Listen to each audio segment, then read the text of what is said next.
Conqueror and Gore Drinker users have been absolutely wrecked after the nerfs this patch, while Lux is a top tier mid and support after her buffs. We've got that and so much more as we update you guys on how the meta has shifted in 11.21.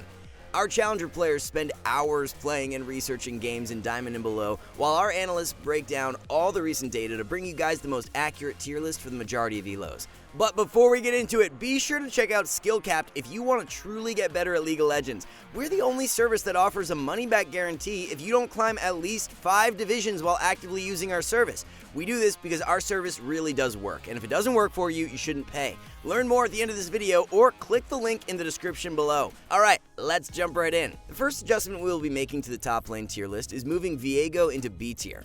Buffs this patch have seen a nice power shift for jungle, but we can't forget about top Viego. Buffs to incentivize a more offensive build hit the rift, and as a result, we are seeing this come to fruition. Most popular Viego build is now a shield bow rush into Essence Reaver 2nd and Infinity Edge 3rd.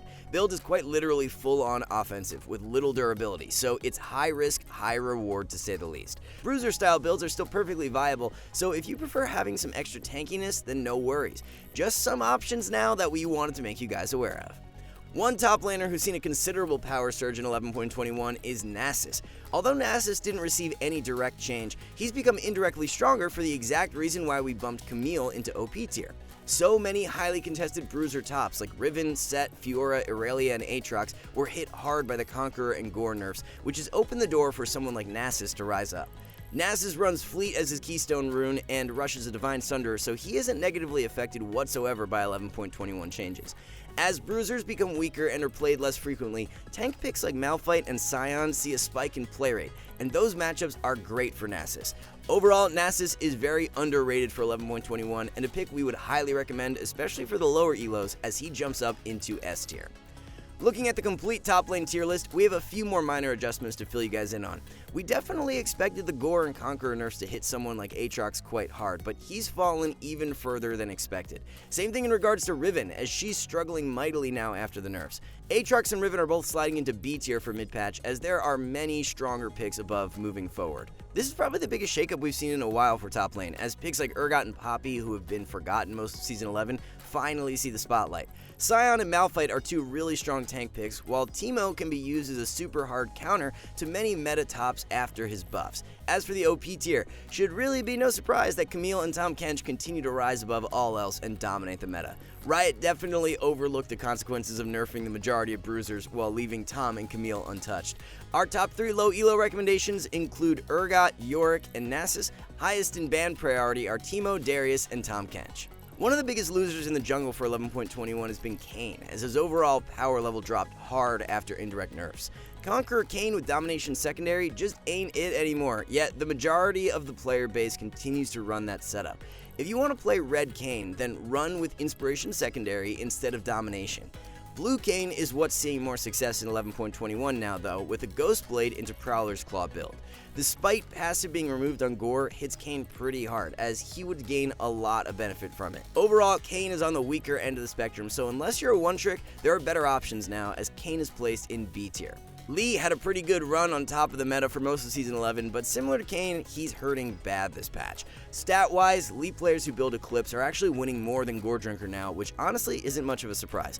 Even then, Lee was so dominant with Gore Drinker and Conqueror that the nerfs have caused a considerable power shift. Lee is joining Kayn in B tier as an average jungle pick we would only recommend if you are a mastered one-trick. Well, so much for the Graves nerf, as win rate has actually shot up in 11.21. This is likely due in part to so many other junglers becoming indirectly weaker, which gives Graves an edge up in those matchups. Keep in mind, Graves runs Fleet with a Ghost Blade Rush, so none of the item or rune changes negatively affect him. Being able to abuse arguably the 2 most broken items in Ghostblade and Shield Bow is another big factor that is giving Graves a ton of strength. If you are someone still running Domination Secondary on Graves, then swap over to Inspiration. Inspiration Secondary with Free Boots and Cosmic Insight is insanely broken for a ton of junglers, and Graves is no exception. In regards to Graves' ranking, he will be placed in S tier as one of the premier carry options of the patch. As we mentioned in our pre-patch tier list, AP junglers were likely to rise up in 11.21, and that's exactly what's happened. Evelynn, Nunu, Fiddle, Elise, and so on have all seen a spike in win rate, which makes a lot of sense considering many bruiser junglers have fallen off. Kha'Zix is the most OP jungler of the patch, as he's on a whole nother level compared to the rest of the competition. One other notable change to the tier list is moving Viego back into S tier. Like we mentioned for top lane Viego, the new full-on offensive build of Shield Bow into Essence Reaver is really nuts after his buffs. About 30% of Viego players continue to run Domination secondary, so if you're one of them, swap over to Inspiration. Our top 3 low elo jungle picks are Warwick, Trundle, and Fiddlesticks. Graves, Echo, and Kha'Zix are all extremely strong picks you may want to consider banning. For our question of the day, what do you guys think of the new Hextech Dragon being added this preseason? More specifically, the fact its map transformation will spawn portals that allow you to teleport around the map. This will definitely add a faster pace to the game and would surely favor assassin picks who are snowballing early on. Do you guys like this concept, or do you think it will end up too broken? Let us know down in the comments below. It feels kinda odd to say this, but Lux is currently the strongest solo queue mage for 11.21. The buffs have done wonders for her overall power level, as Lux holds down a very respectable S tier position.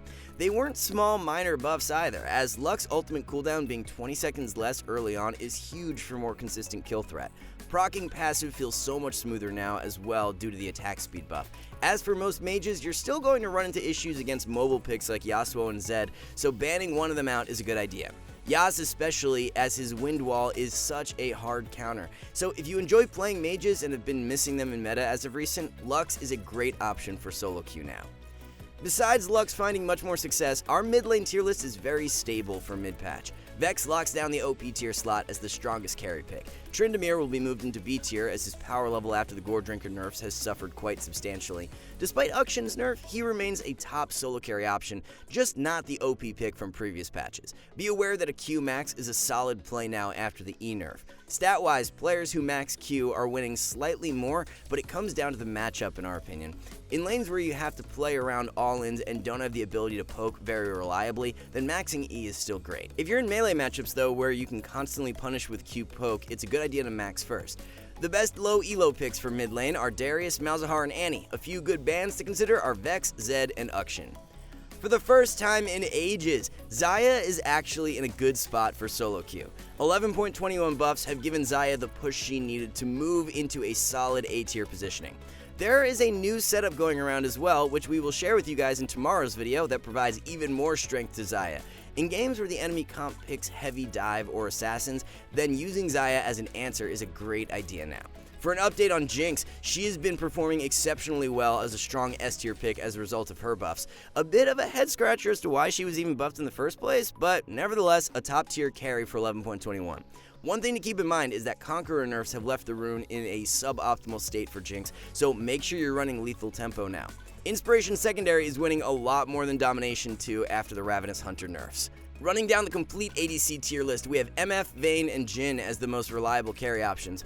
MF has seen a very slight decrease in power after her nerf, but it's definitely more of a placebo than anything, so continue to spam for 11.21. Although Lethality Misfortune is most popular, crit build with Gale Force into the Collector is a great option too, and adds to her versatility. Definitely favor the lethality builds when against squishier comps, while into more bruisers or tanks is where crit works best. Other than Varus and Kalista, who are rotting in D tier, there are many strong ADCs to climb with right now. In saying this, if you really just want that easy elo, then MF would be who you should prioritize the most. The 3 best low elo champs you'll want to be spamming to climb the fastest are Ziggs, MF, or Ashe. Vayne, Misfortune, and Draven are all great bans for the meta. Lux mid lane has become a top tier pick, but let's not forget about Lux support, who's equally as strong. We'll be moving Lux into S tier for support as she's finding a ton of success after the buffs. The extra poke damage from E is great to enhance early laning, while ultimate cooldown lowered helps to snowball the 2v2.